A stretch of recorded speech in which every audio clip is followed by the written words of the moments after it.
teams that have qualified from that side of things. Now it's time to get into Group B. Tak więc grupę A obejrzeliśmy, czas na grupę B.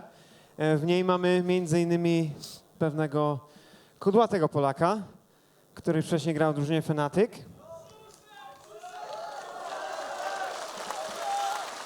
There's even a nice banner up there. Good stuff. Looks nice, looks nice. Although they had the letters in the wrong order for a while there. Now they fixed it. Good stuff. So, let's talk a little bit about the four teams that we've got. We're going to bring two of them on stage. The two teams that aren't on stage are elohell.net, sat down there at the front of the Tam stage. mamy Elohell.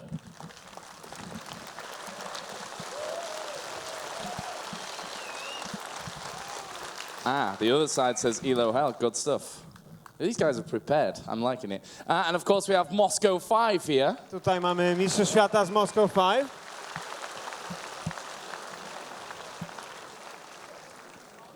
And let's bring up the first team of the first game. We heard a little bit about the story earlier on. Ocelot helping them to get here and, you know, giving them the namesake of their team. You obviously Existence, otherwise known as OcelotWorld.net. Wielkie brawa dla Hiszpanów!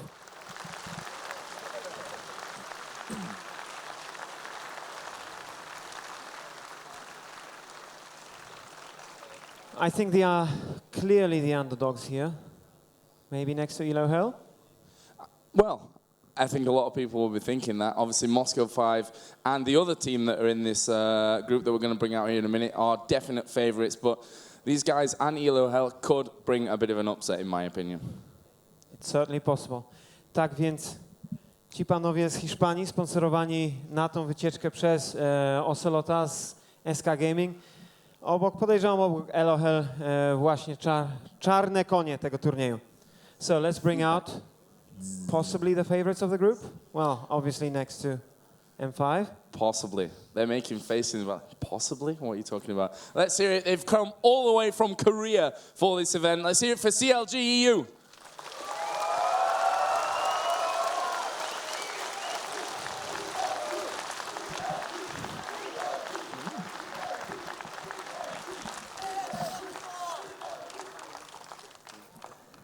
All right. So, guys from Spain, you don't want to talk, so take your seats, please.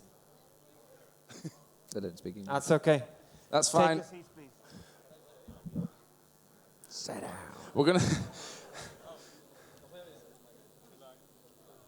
We're gonna take one from CLG.eu as well. He's a popular figure in the League of Legends community. Obviously, we've got Carmack to translate into Polish, and I'll be translating Snoopy's words into English as well for everyone out there who can't understand him. So, Snoopy, come on. Krótko mówiąc, wywiad ze Snoopym. I told you. So, Snoopy, you guys played your games in Korea, the OGN Champions, earlier. The other teams allowed you to do that. You went 3-0. Good start to your life in Korea. That was a good start to my life in Korea. We've got to translate, sorry. Tak więc drużyna CLG przyjechała właśnie z Korei, z turnieju OGN. Wygrywają w tej chwili 3-0. Czy dobry początek? Yeah, it was a good start in Korea. I'm glad to went 3-0. The Korean teams are a bit crazy. But I had a good time in Korea, and I'm glad to be here in Poland now and checking out all you guys, awesome Polish guys.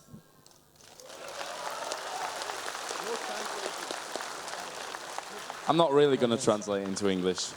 Tak więc We'll put subtitles on later. Dobry początek. Koreańczycy są dość dzicy jako przeciwnicy w LoLu.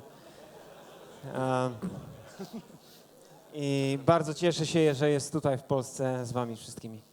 So what about this group? Obviously, there are two big favourites yourselves, Moscow 5. You've got the Ocelot World team, and you've got Elohell.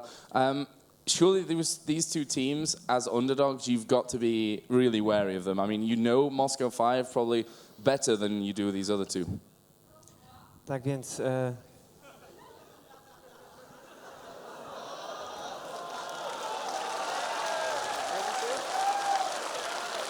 Someone in the audience was misbehaving. Let me put it this way. Tak więc pytanie było o właśnie Moscow 5. Znają bardzo dobrze, natomiast Elohell czy Ocelot World, CLG Europe nie znają, więc czy ich należy się bardziej obawiać? I'll be honest, we've not actually had that much chance to see how the European teams are doing over the last month. Like Existence, I don't really know much about them. ELO Hell, don't know much about them either. I look forward to playing Moscow 5 again, that old rivalry from DreamHack. I'm sure they want to show themselves and see what they can do after DreamHack. We're just going to take each game as it comes and hopefully we progress through the group stages. Tak więc zgadza się, nie mieli okazji odrobić dużo pracy domowej o przeciwnikach LoL oraz Ocelot World. CLG znają bardzo dobrze, mają już rywalizację, na pewno, Moscow 5 znają bardzo dobrze, mają dużą rywalizację i na pewno Rosjanie będą chcieli wziąć rewanż za DreamHack. Well, Snoopy, I'll let you get sat down and get ready for your first game. Let's hear it once again for Snoopy and for CLG.eu.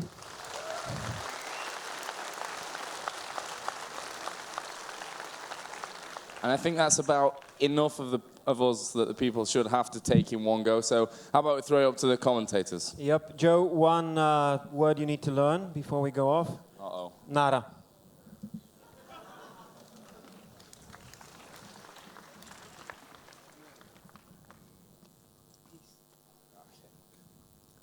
And good afternoon. Welcome back to the League of Legends tournament here in Poland. I'm going to have to shuffle over. I'm thinking... Get closer to you. Yeah, get the Jack combo closer. So it is going to be CLG versus Ocelot World. I'm going to have to get used to saying that one. I've been calling them Existence. Now, for those that are unaware, Existence, I did a post yesterday, the other day on Reddit, and basically, you know, Existence have had good results, or Ocelot World, I'm going to have to call them that from now on. Right. They've beaten Moscow 5. Not only once, but twice in online tournaments lately. So they're not to be written off straight away. I mean, these are a good team. They've got players in here, say, for example, Samux has stepped in for Fnatic a few times before. He's been the top laner when Shushe was having issues. And for a while, it looked like he may well become the top laner. And obviously, they went and got Soaz, which was a fantastic pickup for Fnatic. However, Fnatic didn't qualify for this tournament, and Existence did. And CLG, well, we all know CLG, don't we? They are a fantastic tournament team. And, you know, they turn up. That's the big thing. I mean, it's all well and good to have these results online, which can be one fantastic thing. But unless you actually do it on LAN, it's a whole different ball game. And, you know, Curse, obviously we've seen them this morning, they were big talkers about this. When I was doing my predictions, I was asking the players, obviously speaking to them, and they were big talkers, you know. And in fact, even in the interviews today, Angus said, you know, we don't fear CLG. We beat them all the time and everything. It's like, yeah, but not on LAN. You've not played them on LAN yet, and you've not come up big. Now, obviously, they are now top of the Group A, so the second place from this group are going to be facing Curse. Top will be facing SK, so they know who they're likely to face. The question is, who will it be? CLG, got to be favourites. Moscow 5, definitely got to be favourites in there. Existence, well, Ocelot World, I'm going to get that one completely wrong all the time. Ocelot World, you know what? They could throw an upset in there. I don't know much about ELO Hell, other than the fact it's a pretty good lineup. But how are they going to play as a team? I don't know. Yeah, I think it's actually funny how you mentioned that Ocelot World has beaten M5 in a couple events, because I was talking with CLG actually earlier. I said, what do you know about X6 or Existence or Ocelot World? Yeah. And they said, we don't know anything about them. We don't know anything about them. So the fact that they're actually a good team, if they've beaten Moscow 5 in some of these online events, means they have a chance to catch CLG a little bit off guard. Yeah. Well, and Curse, prime example, they're just walking past up the stairs at the moment. Prime example, you know, got a little bit sloppy. Lost to Meet Your Makers earlier on today. So, you know, they were looking to go 3-0 in the group, and then bam, they had an upset against a team that really didn't even look close to being in it in the 2 games prior to that. So, you know, the upsets can happen. Group games are simply one match. There's no best of 3. You could have a mistake, a bad level 1 fight, just a bad fight in general somewhere, just a bad team fight. Something, you know, and the AD carry gets out of position, gets caught early, something like that. An got swap or something crazy happens, and you know, suddenly there's all sorts of problems. So, you know, these things can happen in tournament games, and you know, they want points. CLG are obviously coming off the back of, well, a brilliant The result. thing is, though, they might be a little jet lagged from travel too. So that's another thing to they factor in. think Snoopy had an interview. I'm hogging it here. No, that's fine. But Snoopy was saying, actually, today they're feeling great. It's tomorrow they're worried about. That, you know, bearing in mind they've got to get there tomorrow to start with, but you know, being presumptuous. But they were saying, we're a little bit worried jet lag's going to hit us tomorrow, because that's, you know, that's when you travel. It's a couple of days. So like you guys have probably got hit today. Maybe by the jet lag. Actually, it's not. You don't so much get it coming this way, but going back, I guess. Wednesday night, so we actually been trying to get rid of it for the most part. The thing I'd actually worry about for the most on CLG isn't actually the jet lag. It's the fact that they haven't played much League in the past 3 or 4 days, because they practiced a whole bunch up until their group stage in the OGN, but right after that they traveled. then they were arriving here, and they've been traveling so much, and they've been sitting around watching so much, but they might not have been playing that much because there's really not a place for them to play when they're traveling on the plane or in the hotel. So there could be a little bit of rust that they have to work off right from the get-go, and that's probably their biggest fear at this point. Yeah, so the picks and bans are coming out, and as you can see, the bans were done very quickly, in fact. They knew what they were after. Vladimir, Kassadin, and Aurelia banned out by CLG. So I know for a fact they went onto Elo Buff, and they were doing a bit of research on the players. They were checking them out to find out who they should be banning. So they've clearly targeted Samux up the top there, I guess, is what they've gone with the Vladimir and Aurelia. Urgot and Nivea Malphite, no shock there. Anyone that watched the CLG game in the OGN the other day would have seen Wicked playing an absolutely outstanding Malphite. He had, I think it was about 40% penetration and then full armor. It's like, yeah, my ulti's going to hurt you and you're not going to do nothing to me. So it was very strong. And Nivea, well, Froggen, what can we say? He's been absolutely outstanding lately, and it looks like he's going to get Karthus. Yeah, and looking how CLG actually let Shen through to Ocelot World, that's something that they do fairly often. CLG.eu is very comfortable playing against Shen, whereas everyone else pretty much just wants to perma-ban him. So it's just a stylistic thing by CLG. They have a lot of confidence in being able to deal with something like Shen. Yeah, and Leona coming out. That's an interesting one. I know for a fact from the DreamHack days, I think he played him once in the group stage, and we were like, oh, we didn't think you liked playing it. He's like, no, I love playing it. The team won't let me play it because he goes very aggressive, and he has the same deal with Gosu Pepper and Genja. Gosu Pepper says, my AD carry, goes as in Genja, is very, very passive. Yellow Pete is a similar type of thing. Obviously, the fact that you're pulling out Leona says we're going to be aggressive in lane. Yeah, and I actually like that because with Karthus, every time they get aggressive in the bottom lane, it's just more likely to work since Yellow Pete's going to be able to throw his ultimate in there. And that could be a fairly interesting pick.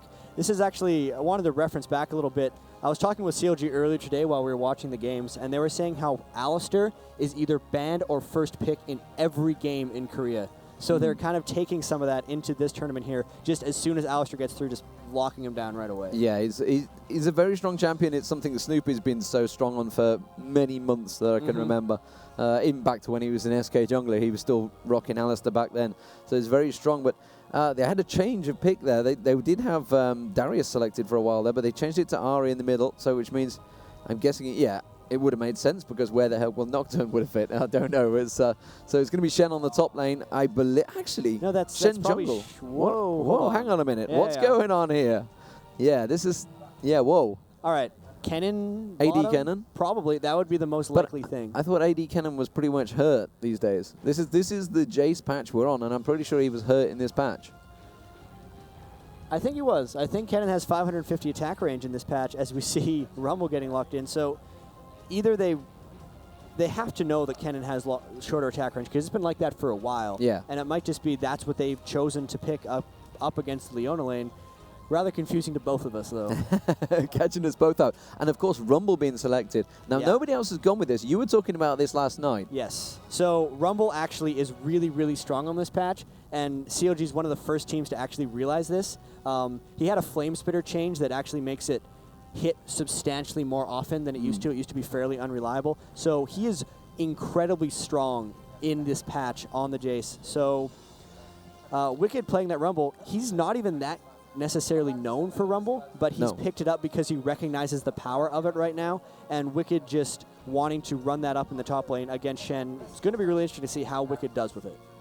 And interesting enough, as far as I recall, Shoeshade's very good on Rumble. So I wonder whether he's going to be pulling him out for Elo buffs. That's something to check out later on. Elo Hell, I should say, not Elo buff. Giving the wrong advertisement. So what are the teams? How do you think these stack up? I mean, this is a very strong CLG lineup to me. Yeah, it seems like CLG actually got everything they wanted. So I kind of have to give them the edge there. In the banning phase, at least, it looks like they were very targeted in banning against Ocelot World, where the only real target ban that Ocelot World did against CLG was the Anivia. So CLG pretty much just free-picked whatever they wanted and didn't really seem to get countered that hard. They were able to pick the Rumble into an advantageous matchup. Froggen on Karthus, I have not seen him really lose to anyone. And then the Corki Leona against, AD Kennen and Janna, they're going to get super, super aggressive in that lane. So really, all across the board, I like CLG's chances so far. Yeah, absolutely. And like you say, they went with really the generic bans that I guess, I mean, everybody has to ban Anivia out. We just saw how strong Anivia was in the SK game a moment ago. You know, when it came to actually attacking the tower, it was a case of, we're going to put the wall here, my ulti here, and I'm just going to free shoot with Cogmore because you can't do anything about it. And if anyone does get caught out, they're simply going to die because you're just going to get completely caught. So there are the teams. I mean, from my point of view, Ocelot will have a strong team. They generally used to be very aggressive. I'm going to be interested to see whether that's going to live true or not, whether they're going to stay that sort of pattern. Ocelot World are going to be starting as the red team. They are up in the top right-hand corner. Let's give you a quick rundown in case you missed the picks and bans and have just tuned in and thought, oh my God, Group B started. Let's get on. Let's get that Riot stream on. It is going to be Bebetta. He is the support down in the bottom lane as Janna, and it will be Jim Bowens, which anyone who's not English would mean nothing to. Yeah. Well, Jim Bowen used to be a famous TV presenter, but it was a pretty cheesy TV program as well. But anyway, nevertheless, we're completely getting distracted. He's going to be on AD Kennen. That's going to be down that bottom lane. Samux will be up the top lane on Shen. So the double ninja, isn't it like a one-hit point nerf when there's two ninjas or something? Left if there's more ninjas in the game. Yeah. So I know there's synergy right there's there. a bunch of little niggly facts, the things that people might not know about the game. Morden in the jungle, he's going to be on Nocturne, and Extermin in the middle will be on Ahri. For CLG, you're going to have Froggen on Karthus opposite Extermin, and well, we know Froggen is extremely strong. I think he went without dying for quite a lot of games in DreamHack. I couldn't pull the stat out. I just remember during the whole open stage, because obviously they had to qualify through the open brackets, I don't recall him dying at all in the open bracket, and he was just picking kills up at will. Meanwhile, in the jungle, you can see there is Snoopy on Alistair, Longhorn Alistair as well. Ooh, getting a little Croats rumble is there. So Wicked on Rumble. That's going to be the top lanes. Like I say, I've not seen too much how they've been scrimming. Obviously, CLG have been scrimming each other a lot. I haven't really been able to watch a lot of that. Snoopy said they've not took them too seriously. It's been more done like as a contractual thing to keep the fans happy, the spectators happy, etc. CLG, who doesn't want to see that after all? Crepo, meanwhile, is going to be down that bottom lane on Leona, and of course Yellow Pete on Corky alongside him as they just take the golems. The Wolves were picked up by Morden, so they haven't been given across to the Kennen AD. I mean, how do you stand from your point of view regarding this whole map situation of the players regard so highly these days? Yeah. So with the bottom lane there, Yellow Pete and Crepo able to get the early advantage pretty much just because they got the experience from the double golems. And that's just going to lead to them being able to bully early and often. As soon as they hit level 2, they're going to be able to jump on top of Kennen and Janna because really the biggest advantage you're going to get in lane is when you're one level ahead right at the start. So that's an extremely strong advantage, and the fact that Ocelot World didn't do anything to try to counter that or get experience for themselves means they're just taking it. Yeah, they're going to take it. So let's see whether Yellow Pete does shove that in their face. Generally, they try and push them, zone them out. They did just hit level 2. Morden picking up the red buff. That's a good red.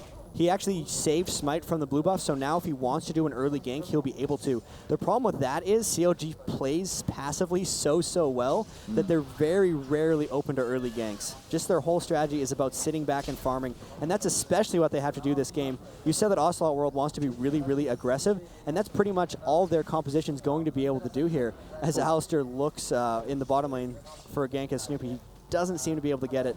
But once Nocturne and Shen hit 6, they just have so much ability to be anywhere at any time. They really want to force skirmishes on CLG.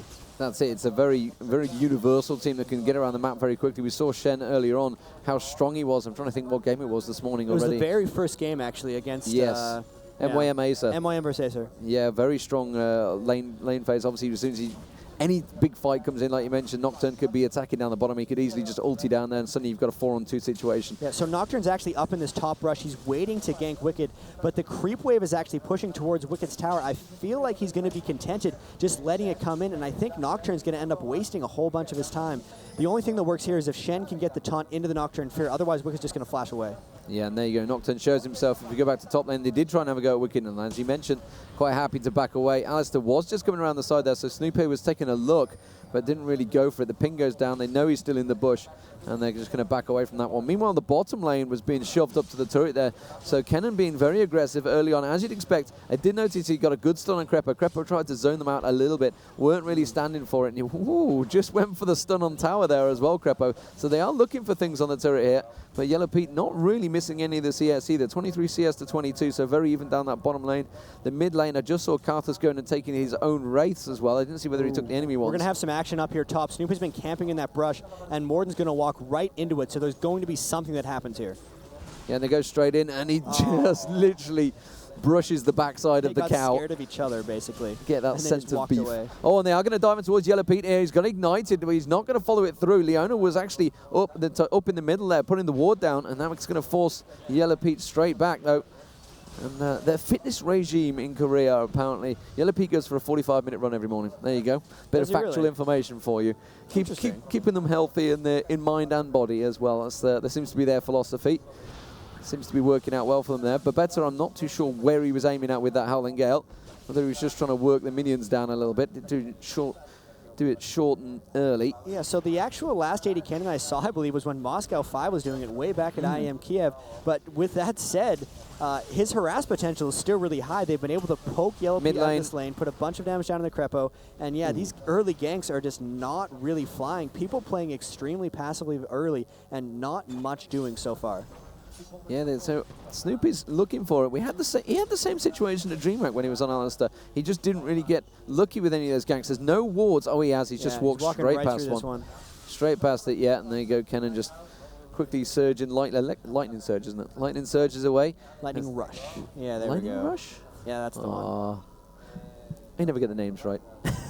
That's all right. The ball of lightning that Kennen can do. Everybody knew what I meant. It's all good.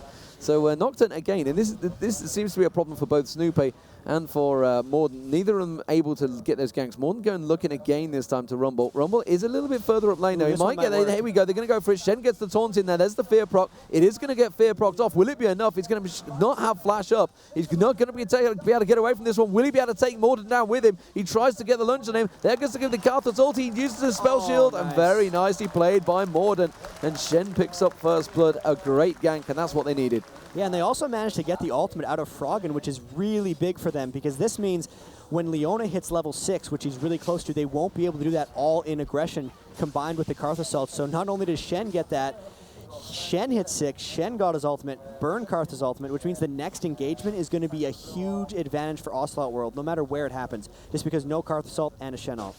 Yeah, just as long as it happens soon enough. And of course, obviously, we are in the patch where the global ultis were increased to 120. It's 180 second cooldown for Karthus, and even longer for Shen. I think Shen's is up around 200. So if you want to use it, it's going to be a while until it comes back.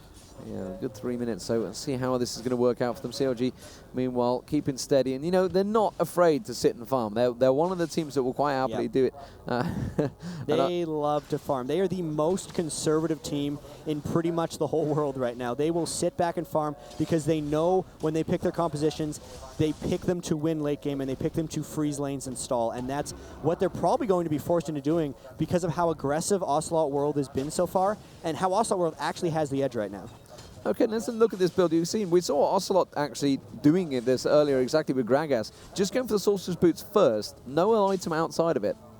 Yes, that's the Rumble build on Wicked. He realizes the base damage of his Flame Spitter is so high. When you actually max it, it'll do 450 damage, and if you're in Danger Zone, it's 595. So the fact that he's just getting the early Magic Pen is what he really, really wants, because the AP ratio doesn't come into account when you're doing 600 base damage. That's it. Meanwhile, Heart of Gold comes out for Shen at the top lane. Of course, obviously building up those Mercury Treads as well. Has picked up a ping ward as well, so keep our eye on whether Rumble actually places that ward and whether that ping ward follows it straight away. Catalyst coming out for Karthus, meanwhile. I'm just looking at the supports, because the supports lately have been very much GP10 dominated. Yeah, and neither of them have actually been able to complete any GP10. Crepo there actually with a Fairy Charm and a Heart of Gold, so he's getting a little bit of both. He wants the Heart of Gold because he's worried about the Nocturne gank in particular. They do not want to be able to just get bursted down as soon as Nocturne looks into that lane. And I'm just waiting for Ocelot World to make their move here because they have every small advantage right now. It's really just a matter of they have to push something because CLG wants to stall so hard. Yeah, and a very early Oracle's coming out here for Snoopy. This is something he tends to do. I'll say very early. It's about 9 minutes in. That's not too bad. He has only got boots of mobility, though, so he's got no tanking items, no GP items. He's just gone pure Oracle, so we're going to have to make that pay, really, and make sure he doesn't lose it out. They're going to be diving on towards Froggen in the mid lane. There he was. The Fear Proc will go off, and it was a good Fear Proc. It sent him the right way. Shen comes in with the ulti. Morden just about gets away with that one. You can see the late waves coming out, and again, just as you mentioned, the ulti is not available. It's just up in around about 20 seconds time, but he's already dead. Even though that was a successful gank, that was kind of really sloppy and really brute force. They did not actually coordinate that very well. The Nocturne took substantially more damage than they need to, more than that is, and they did get the conversion kill onto Froggen, but they used pretty much everything, which means the next time the Karthus ult is up, the advantage is back to CLG as far as globals. Yeah, Crepo just used his ulti down the bottom there. They're going for Babetta. There is the Karthus ulti, and Babetta's used the ulti to try and counter it. It will go down. Can they get Jim as well? Oh, this last hit. It wasn't a big bomb that came out. It wasn't quite enough, and again, that was 2 or 3 ultis all used at once there to get 1 kill. That was just the chain reaction from what happened earlier in mid. The Shen ult seemed to be used kind of unnecessarily to kill Froggen, and CLG realized that they now had a brief global advantage and immediately pounced on the bottom lane, just so aware of where everyone is on the map. And that's one of the reasons I think CLG is so willing to give Shen and Nocturne away to other teams where most people want to ban them away, because they are extremely good at just knowing when skills are up and when they need to make moves, and that's exactly what they did there.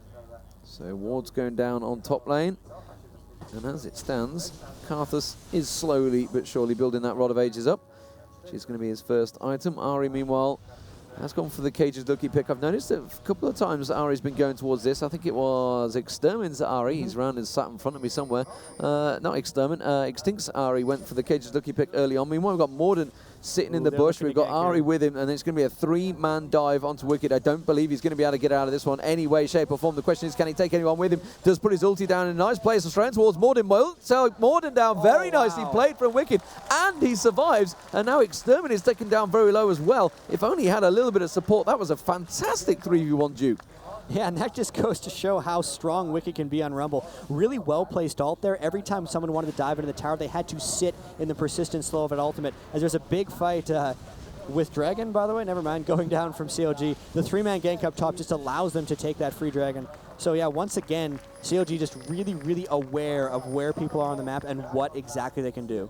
Yeah, instant reactions there, and CLG are one of those teams, just like they're North American brothers, they insist that, you know, if the Dragon's there to be taken, yeah, fine, but we're not going to fight for it. We're quite happily let it sit back. And the CLG game, I don't think Dragon came out till about half an hour in. It was a very passive start from both teams. But 12 minutes gone, Dragon is down, and now you can see they do have the timer on there. That is the production staff giving you the nice information, which means I'm going to have to really squint to that. I think it says 17:30, so that's going to be when the next comes up. Haunting Guy's now picked up. That's smart. And this is a lot of armor penetration. Yeah, This is just Wicked taking advantage of the base damage from Flamespitter. Even though Shen is trying to mass some magic resistance, he's up to 91. I imagine Wicked's around 50 or 60 magic pens, so it's actually still very useful. And you can just see that they can't get close to Wicked because that Flamespitter is going to crush anyone who comes near him. Yes, causing Samux problems despite that early gank advantage he did have. It seems to be slowly but surely creeping CLG's way. Gold-wise, it's still very even, despite the fact they did pick up that Dragon, which tells me that the farming session from Ocelot World has actually worked out in their favor. Let's have a look down the board. You can see 100 CS to 123 mid, so quite a big advantage for Karthus in that mid lane at the moment. So Froggen, the stun just coming out from Crepo again, not quite catching on towards Kennen. Morden, meanwhile, helping out, picking up that blue buff for Extermin. Yep. The bottom lane, as it stands at the moment, is pretty even still. 99 to 97 CS. Both supports also got a GP10 item, but again, another GP10 item just been bought by... Yeah, I don't like the GP10 strategy from Ocelot World here. Their Gambit is really kind of early game intensive, whereas you can see CLG is clearly playing to get past this point. The fact that they're going kind of double GP10 on Ari, they have a Kennen who by himself is a bit of a lane Gambit. We see, you know, you have to win that lane with Kennen, otherwise he kind of falls off. And just all around, they need to be building to win now, whereas the GP10 is kind of a win later strategy, but that's just not going to work against CLG.eu. They just don't have that late game team compared to CLG.eu. Not really, no. Karthus is just going to get just stronger and stronger and stronger. Corki will definitely tailor that way. Well, Kennen will certainly fall away. I mean, he'll be strong in the team fights, but as an AD Kennen, not as strong as an AP Kennen would be, and he's going to be having problems that game. Yeah, and that's just all around. The Ahri's going to have trouble dashing into a really fed Karthus. Rumble is just crazy, crazy damage, as we've seen already. It's a matter of Ocelot World, they have to take advantage of this right now, and with their item builds, it's becoming increasingly difficult for them to actually push an advantage. And in terms of crowd control, when it does come to that team fight, I would not fancy diving in against CLG right now. They're going to have Leona throwing them slows down. Wicked's going to be throwing the slows down. Froggen's going to be throwing the slows down. Snoopy's going to be launching people in the air. It is a lot of control for late game, and Yellow Pete really has so much survivability. He's just going to be quite happy to sit and back on Corki. We saw it earlier with a Quadra for Ezreal. I'm trying to think who it was. Yeah, there was an Ezreal Quadra. It was Slepper on Ezreal. Yeah, he was just quite happy to sit at the back, and he just had complete control. Everybody was helping him, supporting him, defending him. He just managed to pick up that Quadra because nobody could simply get near him, and I got a feeling this is going to go the same way for Yellow Pete. It very well could, and I actually want to point out how well Snoopy's been doing with that Oracle. So one thing that actually stops you from getting really aggressive is if you don't ever have vision of anything. So the fact that Snoopy's been able to run around and just clear out the wards has kind of just like taken down Ocelot's World ability to do anything with safety, and because of that, they've also adopted a passive playstyle, which is really just playing right into CLG's hands. It certainly is, and he's still lingering in that tri-bush.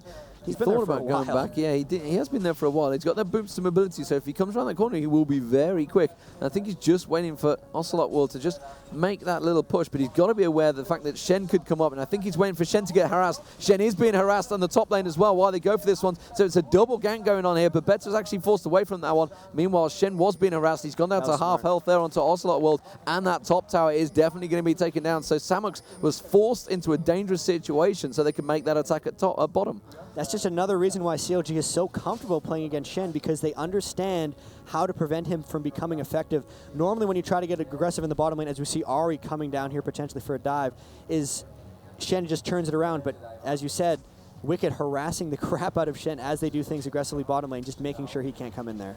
Yeah, meanwhile that bottom tower may well go down here, and Kennen choosing to actually take the turret rather than sit on it, which often the bottom ADs will quite happily do. Top turret does go down as well, so one turret apiece here.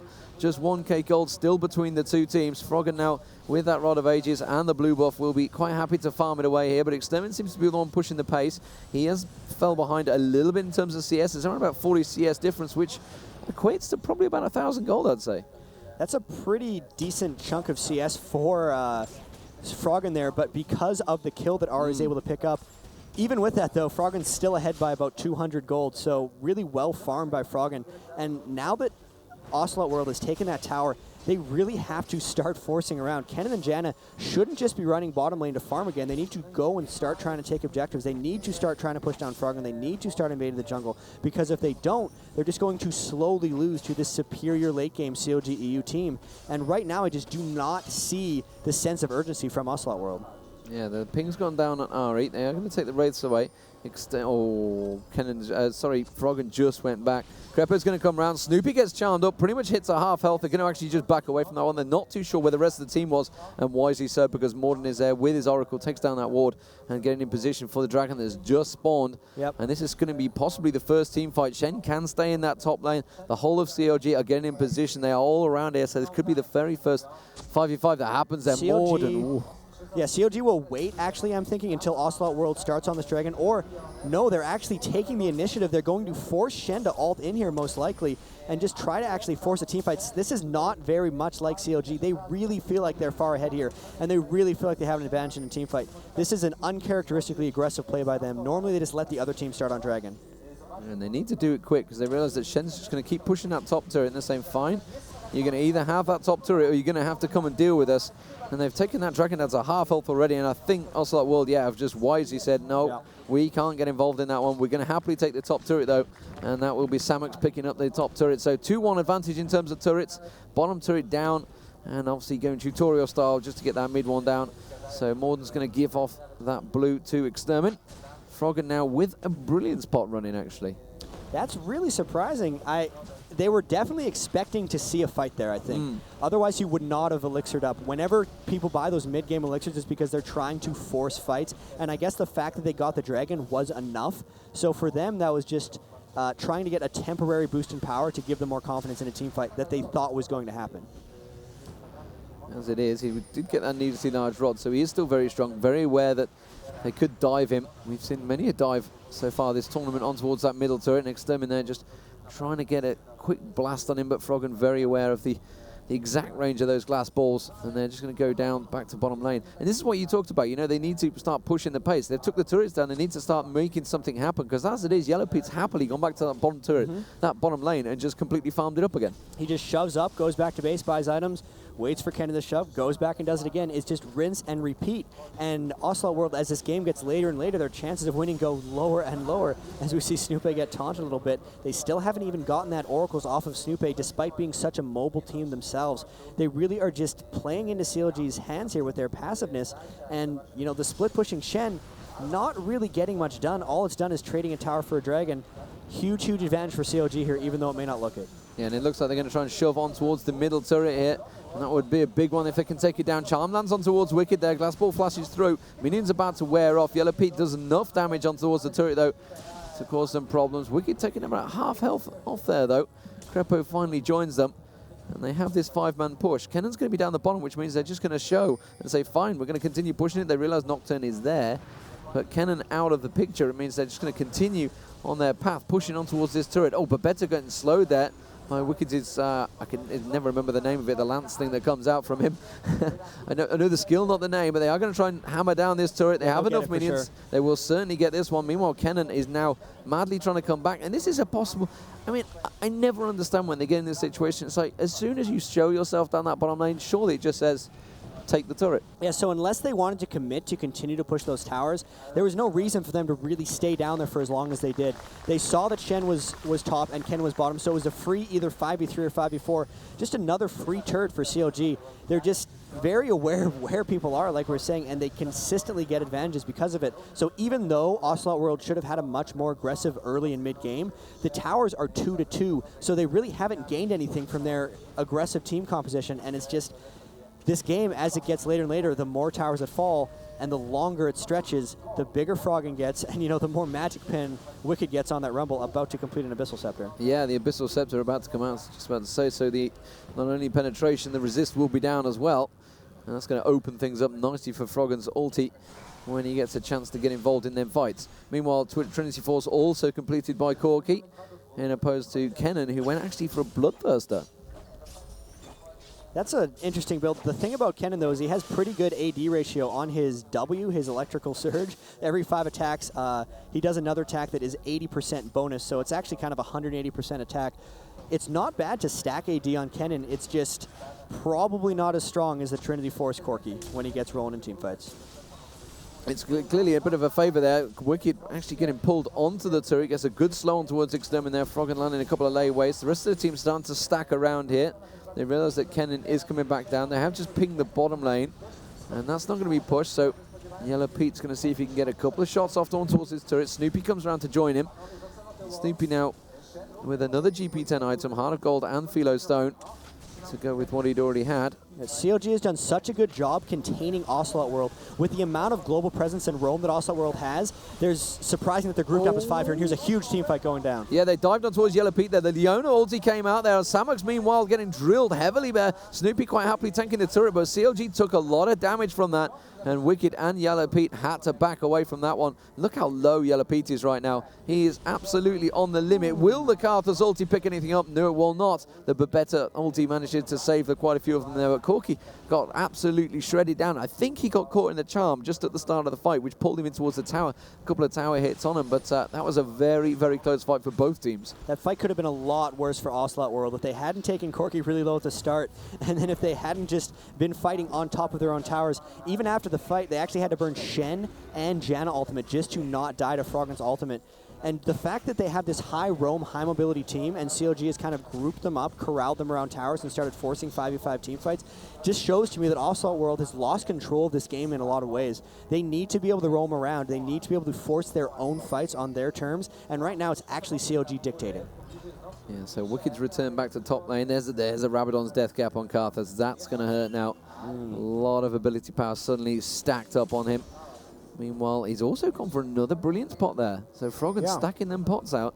So he's expecting another fight. I'm guessing this time for the Dragon. I think the time is coming up at 24-21, so it is due in 20 seconds time.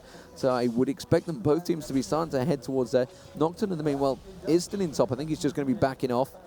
And Yellow Pete and Crepo clearing the waves. They realize they are going to head down that south. This is a really large creep wave up top, so if Rumble, luckily Wicked's down here to clear it. If they would not have left that, if they would have let that creep wave push in, then they would not have been able to contest this Dragon. But I think Wicked's going to be able to push this back far enough that he can then run to the Dragon and control it in a 5v5 engagement. Both teams just all grouping up and running towards this Dragon. And unless Ocelot Warrior can steal this right now, they're going to lose a big team fight to CLG.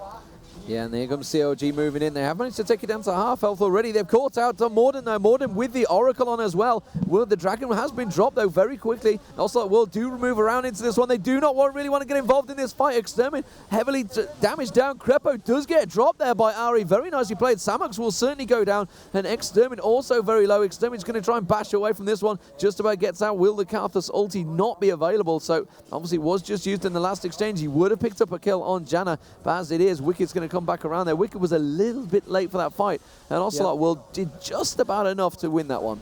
Wicked was a little late for that fight, and he missed his ultimate pretty much. He only barely ticked on one person with that ultimate, and then did not even block off Ocelot World's escape path. So a really well-executed fight by Ocelot World, and a little bit sloppy by CLG.eu. Ocelot World getting the 1-for-1 and the Dragon, really good sign for them. They just have to now continue to roam around and do more sneaky things like forcing those Dragons. Yeah, and they didn't really get any important kills. I think Morden didn't go down in that, did he? He still got the Oracle on him. I'm pretty sure he survived it just out of the eye shot. Yeah, there we go, with the Oracle on. So he did manage to survive. So he was the primary target they first went for, and he managed to get away, which means the rest of the team were really sitting fairly pretty there. So Froggen, meanwhile, farming up, got himself a... did he just pick up the blue buff? I think he just did. Yes, it is. It looks like it's on a nice, fresh reset there. And then Snoopy's going to try and dive in. Actually, Crepo going to dive in towards Extermin there. Not too sure that's really what he wanted to do. He's going to force a little bit of a fight there. And Froggen's taken down very low. Extermin thought about diving for this one. Samox now there. Mid-tower will go down.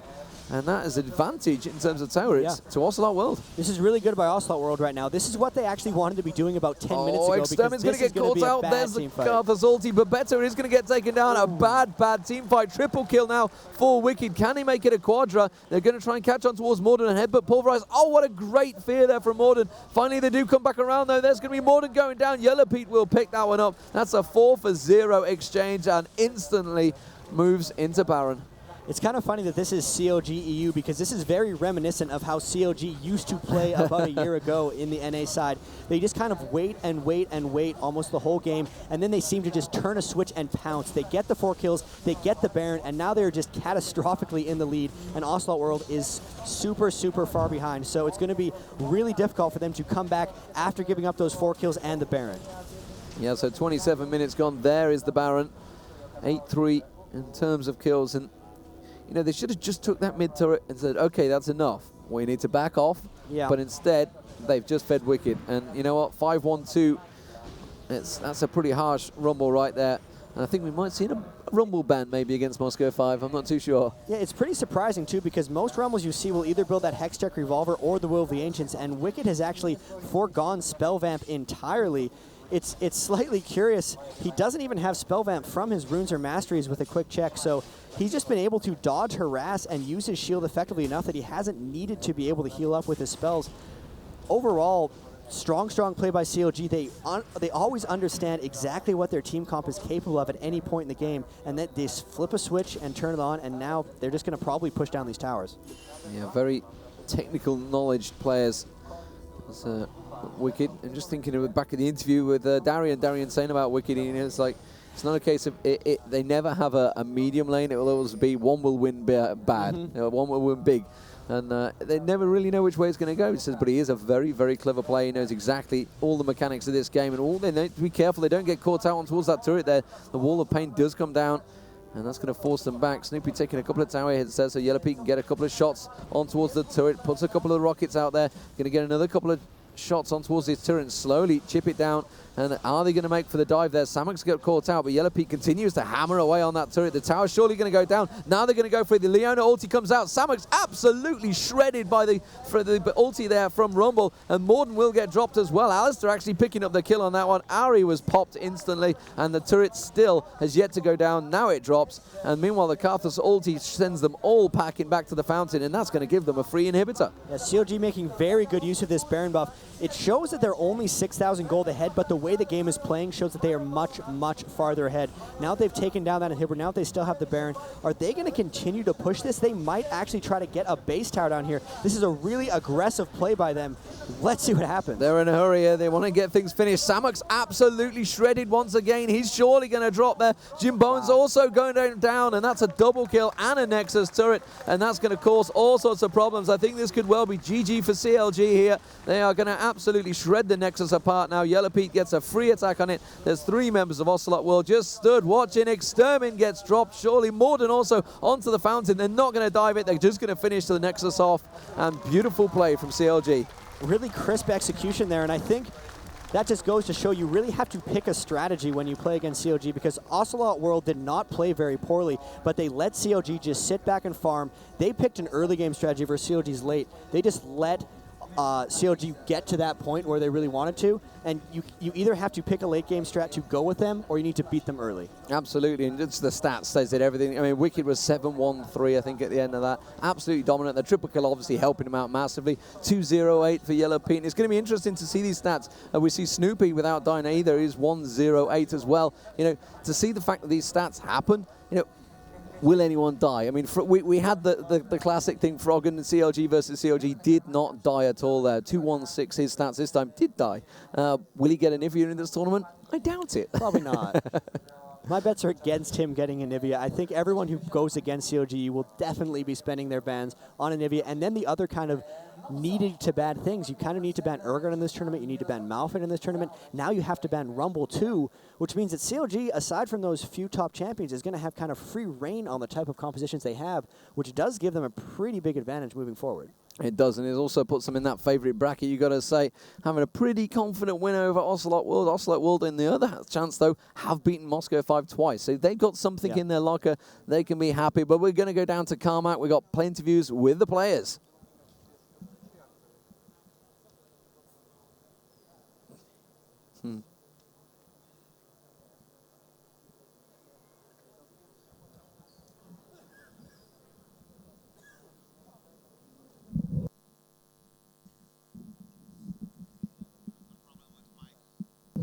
Okay, so they're just trying to wait and sort that out. Carmack's having an issue. So you can see Moscow 5 also stood up on stage. I wonder what their result was. I'm going to go with... actually, no. Or no, they haven't They're played playing yet. that. Yeah, because the first 2 games are back-to-back, and then obviously we start playing them backwards. In fact, there will be the next game, Moscow 5 versus Elo Hell. Now, Moscow 5 got to be the favourites for that one. You got any particular knowledge, really, of Elo Hell? I mean, I know a few of their players in there. Obviously, Moscow 5, everybody knows Moscow 5 these days. If you don't, in fact, even the Koreans, everybody.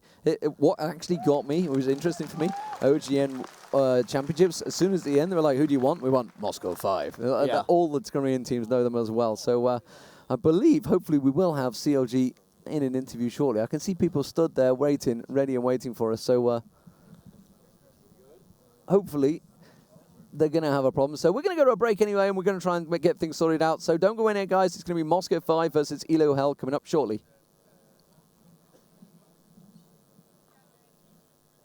Welcome to the League of Legends Champion Spotlight, featuring Draven, the glorious executioner.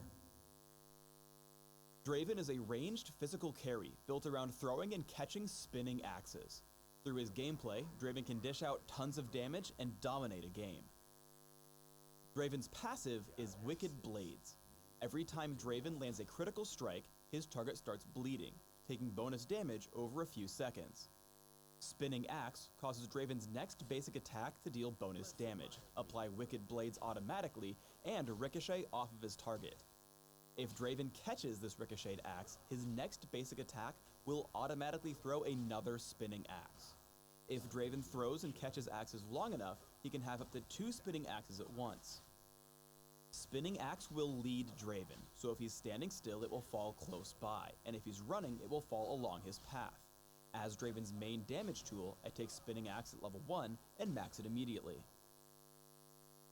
Blood Rush grants Draven bonus movement and attack speed for a few seconds. If Draven catches Spinning Axe, Blood Rush's cooldown is immediately refreshed. As a major steroid and damage increase, I take 1 point in Blood Rush early and max it by level 13. Stand Aside throws Draven's axes in a line, damaging, slowing, and knocking aside all enemies they hit. Mostly providing utility, I take 1 point in Stand Aside early, but max it only by level 18. Draven's ultimate is Whirling Death. Draven throws 2 massive axes across the map, damaging all enemies they strike. If Whirling Death hits the edge of the map, an enemy champion, or Draven reactivates the ability early, these axes reverse direction and damage all enemies they encounter on the way back to Draven. As with all ultimates, I take Whirling Death at level 6, 11, and 16. In early laning, try to harass your opponents by hitting as many spinning axes as possible. Use Blood Rush to catch them as they fall, or guide them by heading somewhere safe before Spinning Axe hits an opponent. Be aware that Wicked Blades will cause the turret to focus you, so stay out of range and harass as much as possible, constantly guiding Spinning Axe into safe zones to catch. In lane, sit with 1 Spinning Axe while last hitting minions, and keep catching it until you're ready to engage in battle. Draven heads in on Ezreal but doesn't fully commit because of Alistar. After Alistar uses his stun, Draven activates his second Spinning Axe. Keep Blood Rush active after every catch and keep throwing Spinning Axes. Alistar dies to Wicked Blades, and Cleanse keeps Draven from falling to Ignite for a clean kill in bottom lane. When fighting against Draven in lane, crowd control is your best friend. As Draven opens onto Ezreal with Spinning Axe, Alistar rushes in with Headbutt and Pulverize, completely stopping the push. Draven gets into a battle with Malphite. Slowing with Stand Aside while constantly landing Spinning Axe and reactivating Blood Rush drops Malphite's health pool extremely low. As Malphite runs away, Draven leads him with Whirling Death. While Malphite attempts to juke upward to escape the return blow, Draven does the same, making Whirling Death curl upward and still pick up the kill. Draven is exceptional at cleaning up fights. As he gets into a battle, he finds Renekton low, picking him up with Whirling Death and a flash into a basic attack. Draven turns to hunt Alistar, hitting Blood Rush to catch up and prepare Spinning Axe. Constantly throwing and catching Spinning Axes allows Draven to continue Blood Rush, picking up 2 kills in the fight. In a team fight, Draven's first priority is positioning. Even though he could cleanly hit Shyvana, he runs back behind his team until he can attack enemies from safety. This allows him to chase Shyvana while catching Spinning Axes, and then turn his attention to Rumble. Spinning Axe picks up a kill, but instead of turning back to catch it, Draven charges forward to assist in the team fight. His team picks up the kill on Lulu, and he heads in to chase down Ahri. Udyr leads the charge and stuns her underneath her turret, while Draven is able to assist in the 4th kill of the fight. To deal damage on the run, Draven hits champions with Spinning Axes, then turns so he can keep his distance from enemies, activating Blood Rush to speed up the process. Shyvana is pushed away, and then Draven turns to focus on Rumble. After Rumble falls, he keeps up with his team until finding Ahri overextended. He hits Ahri with Stand Aside into Spinning Axe and a basic attack. Ahri falls to Wicked Blades, and Draven comes out with a double kill. While normally Draven should catch Spinning Axes, do not turn to catch them in front of the enemy team. Draven turns to kill some minions with Spinning Axe. Unfortunately, walking back to catch one puts him right in range of Urgot, which gets him swapped and immediately killed. I recommend building Draven for physical damage output, with a splash of durability for small skirmishes where you'll end up taking damage. For runes, I recommend flat attack damage marks, flat armor seals, magic resist per level glyphs, and flat attack damage quintessences. For masteries, I recommend 2190, focusing on physical damage increases in offense, plus bonus armor and health in defense. I recommend Cleanse and Flash for summoner spells, which will let you take out enemies and escape sticky situations. In Classic, I recommend opening with Boots of Speed and Health Potions. Take 2 Doran's Blades and add Berserker's Greaves. Buy Infinity Edge and add a Vampiric Scepter immediately after.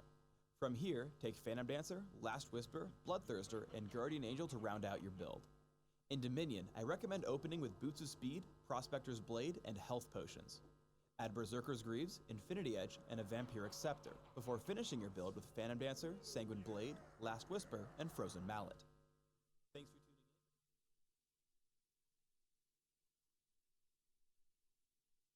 Just below the video. A więc wróciliśmy. Tutaj ze mną jest z Riot Games Jaws i Yellow Pete z Counter Lodging Gaming. Poproszę, brawa. So I'm here with Jaws and Yellow Pete. Jaws will conduct the interview. I'll translate it into Polish. So, Yellow Pete, Jungle Alistar has been really popular this tournament, and Snoopy just ran him extremely effectively. Why do you think he's such a popular pick in the jungle? Tak więc Snoopy zagrał Alistara w dżungli. Dlaczego Alistar jest tak popularnym wyborem? I think that's mainly because he doesn't really require a lot of items. He's very effective without like anything. He just needs like boots and maybe gold protein item and he's set. He's also a really good oracle holder. He's a really good early ganker. He creates a lot of pressure on lanes early. And yeah, that's basically about it.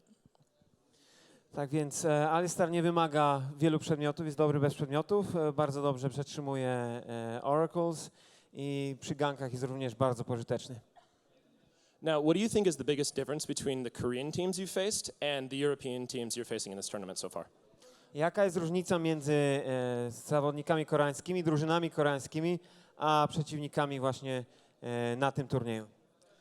The Korean teams generally played a little bit more out of the line. Like the European teams play a little bit more standard from what I can tell, and you'll see like more different or surprising things from Korean teams most of the time.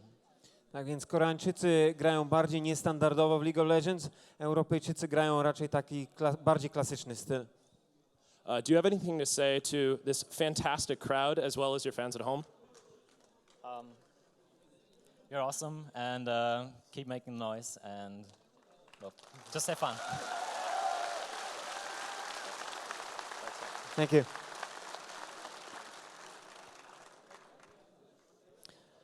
So this was Yellow Pete from CLG.eu, and we're about to start the next match of Group B, which is going to be between a Polish team and a Russian team.